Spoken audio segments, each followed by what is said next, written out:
আসসালামু আলাইকুম। আমি রাসেল কথা বলছি হাউজ অফ হারমোনি থেকে। আজকে কথা বলবো খেজুরের গুড় নিয়ে। খেজুরের গুড় আমাদের শপে এর আগেও আপনারা কিছু কিছু পেয়েছেন, যারা নিয়েছেন রিভিউ ভালো দিয়েছেন। ভালো দেয়ারই কথা, তার কারণ এটা একদমই 100% অথেন্টিক পিওর যেই খেজুরের গুড়টা সেটাই। তো আজকেও বেশ কিছু আসছে।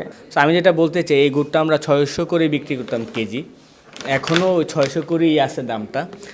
আমরা চাই এই শীত থাকতে থাকতে সবার ঘরে এই গুড়টা পৌঁছাক, যে কারণে আমরা যদি 1 কেজি নেন তাহলে পাবেন 550 টাকায়, আর যদি কেউ 2 কেজি নেন তাহলে পাবেন 1000 টাকায়, মানে 500 টাকা কেজি পড়বে। সো খুব বেশি নাই, যেহেতু অথেন্টিক প্রোডাক্ট, সোর্সিং আমরা বেশি চাইলেও দিতে পারবো না। সো যারা নিতে চান আমাদের কল সেন্টারে কল করেন, অথবা ফেসবুকে নক করেন, অথবা হোয়াটসঅ্যাপে নক করেন, অথবা ওয়েবসাইটে অর্ডার করতে পারেন, আমাকে জানাতে পারেন, বা আপনাদের তো অফিসে মোটামুটি যারা মানে রেগুলার কাস্টমার তাদের অনেকেরই ফোন নাম্বার আছে, আপনি যে কাউরে জানিয়ে এটা সংগ্রহ করতে পারেন। আসসালামু আলাইকুম, ভালো থাকবেন।